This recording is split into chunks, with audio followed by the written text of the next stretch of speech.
আসসালামু আলাইকুম বন্ধুরা, রুহানি চিকিৎসালয়ে আপনাদের সবাইকে স্বাগত, আন্তরিক ভালোবাসা ও শুভেচ্ছা।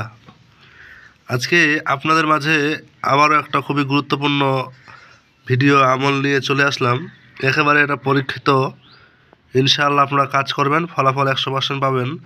আজকের আমলটা তাদের জন্য খুবই গুরুত্বপূর্ণ হয়ে যাবে যারা সচরাচর এই লাইনে কাজ করে এবং শারীরিক চিকিৎসা করে থাকেন। অনেকেই আছে যারা আধ্যাত্মিক তাবিজ কবজের মাধ্যমে শরীরের বিভিন্ন রোগ ঠিক করে থাকে। এর মধ্যে অন্যতম হচ্ছে একটা মাথা ব্যথা। যাদের দেখবেন যে ওষুধপত্র খেয়েও মাথা ব্যথা যাচ্ছে না, অথচ তারা সাধারণভাবেই রিপোর্টে বা নর্মালি ডাক্তারি ইয়েতে দেখাচ্ছে যে সব কিছু নর্মাল আছে, তারপরেও মাথা ব্যথা যাচ্ছে না। তো তাদের জন্য আজকের এই আমলটা অনেক গুরুত্বপূর্ণ হতে চলেছে। অবশ্যই মনোযোগ সহকারে ভিডিওটা দেখুন, ইনশাআল্লাহ আপনারা নিরাশ হবেন না এবং সাধারণ মানুষও এটা ব্যবহার করে ফলাফল লাভ করতে পারবে। যদিও কেতাবটা হিন্দিতে আছে, অনেকে হিন্দি পড়তে জানে না, আমি তাই বাংলাতে মুখে বলে দেব। আর নকশাটা আপনাদের মাঝে ভালো করে দেখাচ্ছি, পারলে স্ক্রিনশট করে নেন। লেখার নিয়ম এবং কিভাবে কি করতে হবে সম্পূর্ণ শিখতে জানতে ভিডিওটা সম্পূর্ণ দেখুন। হতে পারে 5-6 মিনিট আপনি যদি ব্যয় করে বিদ্যাটা অর্জন করতে পারেন, তাহলে আপনাদের জন্য সবচেয়ে সুলভ লাভ করবেন। কথা বুঝতে পারছেন?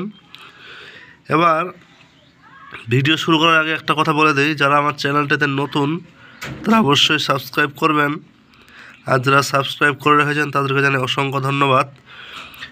আমার চ্যানেলে দেওয়া প্রত্যেকটা ভিডিও কোনো না কোনো কাজে আসবেই।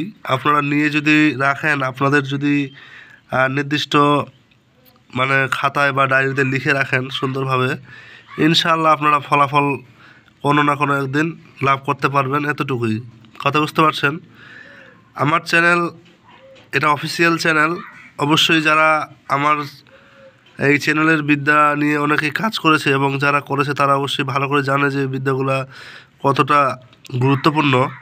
এবং প্রত্যেকটা বিদ্যায় কাজ করার আগে আমি কিছু কথা বলে দিই। সেটা হচ্ছে কি, যে অবশ্যই আপনাদের একান্ত নিজ দায়িত্বে কাজটা করার প্রয়োজন। এবং দ্বিতীয়তম এবং প্রথমতম যে বিষয়টা দাঁড়ায় সেটা হচ্ছে আপনার গুরু থাকা, কিংবা আপনার এই বিষয়ে অগ্রিম কিছু জ্ঞান থাকাটা জরুরি।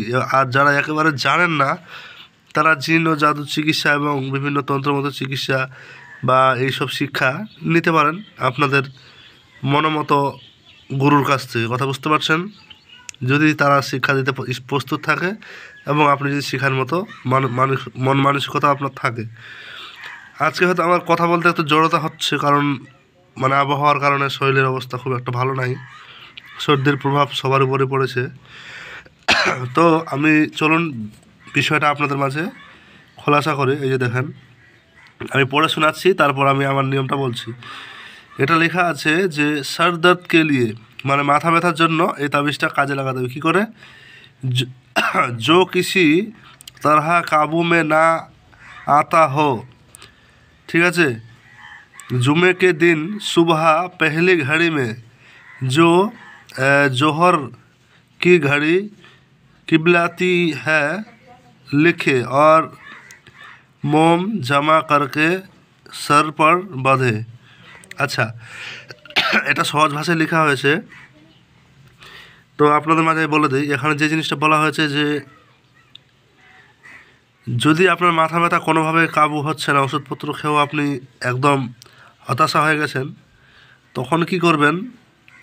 এই নকশাটা জুম্মার দিন শুক্রবারের দিন সকালে প্রথম ঘড়ি বলতে সকাল 9টার মধ্যে এটা কিন্তু লিখতে হবে।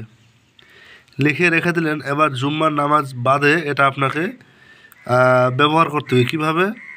এটা হচ্ছে আপনার করতে হবে এটাই যে জুম্মার নামাজের সময় নামাজ পড়া হয়ে গেল, এরপরে এটা আপনাকে তাবিজে ভরতে হবে। ভরে মোম দিয়ে মুখটা বন্ধ করে এখানে লেখা আছে সর পর বাঁধে, এর মাথায় বাঁধতে বলছে। তো মাথায় বাঁধলে অবশ্যই আপনাদের মাথা ব্যথাটা তুরন্ত কিছু সময়ের মধ্যে চলে যাবে, ঠিক আছে? এবারে আপনাকে একটা গোপন নিয়ম বলি, সেটা শুনেন। সেটা হচ্ছে মাথায় বেঁধে রাখাটা কিন্তু সবসময় সম্ভব না। মনে করেন যে 3 দিন 4 দিন রাখতে পারবেন রাখতে, এর কিছু সিস্টেম আছে। মেয়ে মানুষ হলে চুলের বেনিতে রাখতে পারবে, ছেলে মানুষ হলে টুপির সাইডে রেখে করতে পারবে। তবে এটা কিছু সময় রাখার পর এটা কিন্তু খুলে দিতে হবে, কারণ মাথায় নিয়ে বেরোনো সবসময় সম্ভব না। তো আপনাদের মাঝে বলি, এটা হচ্ছে আপনার এই যে দেখেন নকশাটা, এটা হচ্ছে আপনার মেশক জাফরান কালি দিয়ে সুন্দর করে লিখতে হবে। লিখে আপনাদের কি করতে হবে, এটা কিন্তু আপনাদের পান করতে হবে। কীভাবে?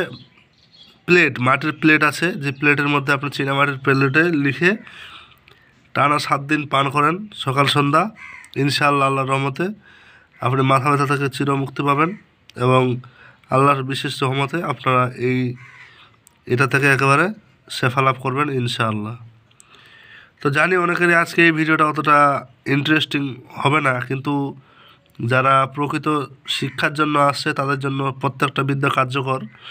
আর যারা মনে করে যে বশীকরণ বিচ্ছেদ, এটা ভিডিও দেখে আমি ওই কাজ করে দেবো, সেই কাজ করে দেবো, আপনি কিছুই করতে পারবেন না। শুনে আপনার হয়তো রাগ হতে পারে, সত্য কথা বলছি, না হলে আপনার ঘরে ঘরে কবিরাজ তান্ত্রিক হয়ে যেত। এই বিদ্যাটার আমি সম্পূর্ণ নিয়ম বললাম, এর কোনো ভেদভাব নাই, ঠিক আছে? তবে একান্ত নিজ দায়িত্বে করবেন। তাবিজ লেখার আগে পরে কিছু কাজ থাকে, সেগুলো আপনার শিখে রাখাটা অবশ্যই আপনার ব্যক্তিগত ব্যাপার। তো ভালো থাকবেন সবাই, দেখা হচ্ছে আগামী ভিডিওতে। যদি বিদ্যা ভালো লাগে তাহলে নেবেন, না হলে না নেবেন, কোনো সমস্যা নাই। তো দেখা হচ্ছে আগামী ভিডিওতে। আল্লাহ হাফিজ।